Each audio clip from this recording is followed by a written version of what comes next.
holy three. Yung holy three, pag sa color correction, una, check mo yung waveform monitor. Dapat nagdi-display siya ng maayos ng grayscale image values. Susunod yung vector scopes para makita nyo naman yung image color values. And yung RGB parade para makita nyo yung specific amount of color na meron doon sa ginagawa nyong footage. Okay, so yan yung titingnan nyo. Ito yung inyong waveform monitor, vector scope, and RGB parade. So paano natin ginagawa yan? Una, sa waveform monitor, makita nyo yung luminance, brightness, chrominance, which is equals also to color.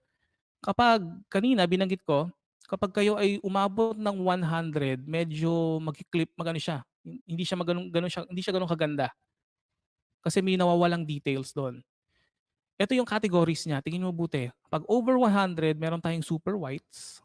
Ang super white ay lumalabas kapag kayo ay nasa digital, okay? Sa digital format. Meron talagang umu-over na sobrang puti. At ang white is at 100. Ang highlights is nandito sa pagitan ng 66 to 99. Okay? Bakit ko sinasabi 'tong mga highlights na 'to, midtones o shadows? Kasi dito siya tinitweak. Alala nyo kanina dun sa ating sa basic correction mamaya, basic correction. Ito yon, shadows, whites. Kung gusto nyo kontrolin yon, direct, dito nyo siya babaguhin. Okay? Highlights, midtone, shadows, and black. Pag below 0, it's super black. Okay? First rule is adjust the shadows to improve vibrancy. Yan. Adjust highlights to improve energy, sparkle of life. Adjust midtones to change the time and day or emotion. Okay? Lahat po kasi yan gray values lang talaga.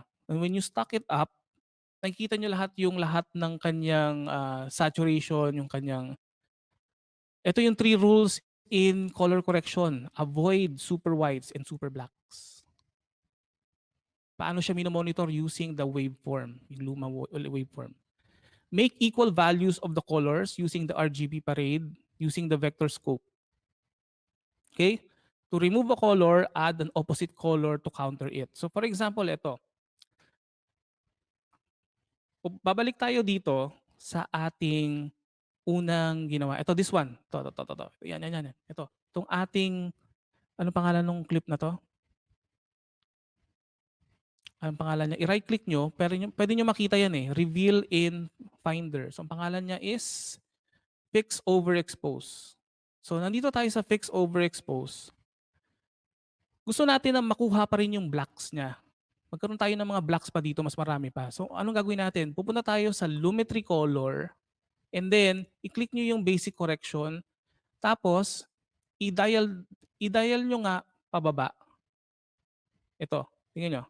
So nakita nyo, pag denial natin yung blacks, mas magkakaroon tayo ng mga blacks dito in such a way na meron tayong prominent na mga blacks talaga. Like for example, this one sa side na to. O baguhin natin dito sa kabila naman. Hanap tayo ng ibang, ito. Paano natin to aayusin? Paano natin ko-color correct to? Itong blacks na to, pwede nating i-push ng konti. Yan. Tingnan nyo, push natin ng konti lang. Konting-konti lang. Yan. Tapos, may konti tayong variation dito na dapat itaas natin yung ating contrast. At yung ating shadows. Yan. Nakita nyo? Pag pinush ko yung shadows, tingnan nyo nangyari dun sa ating distribution. Kita nyo? And then exposure. Pag naglagay tayo ng exposure, nakita nyo tumataas yung mga pixels to the point na nagliliwanag siya. Okay? Pataas natin ng konti ito. Yan. Nagkakaroon ng hindi ganong kagandang image kapag masyadong nagka-clump yung mga pixels together. Okay? For example, ito. Taas natin itong highlights. Kita nyo, oh. Tapos yung whites, taasan pa natin ng konti. Nakita nyo kung ano nangyari? Yan. So kahit yung blacks, ibaba natin ng konti. Yan. Yan. Nakita nyo? Oh, tingnan nyo, before and after. Before and after. Before, after. Before, after. Okay? Sige, try nyo nga i-adjust yan on your own. Hanapin nyo yung file, which is this one. Anong pangalan ng file na yun? This one is... Right click. Ay, lumabas siya dun sa ano. underexposed ang pangalan, alam ko dito. Pangalan niya is this one, save underexposed before. Hanapin niyo yung file na yan tapos i-tweak niyo siya in such a way na magiging ganito yung itsura niya. Fix under wait, tama. Tama yun, okay. Yan. Nasa loob siya ng folder na color correction tapos save underexposed before. So ganyan yung itsura niya talaga noon. Okay? And ang nangyari niya, ganito naging itsura niya after. Before, before, after. Tingnan natin pag mas malaki. Diba? Sige, try nga natin 2 minutes. Tweak nyo siya, baguhin nyo yung pinaka ano. Tapos mamaya alalagay tayo ng videos dito para makita nyo kung paano siya gumagalaw. Kuha po ba? Kuha? You got the idea po kung paano binabago siya?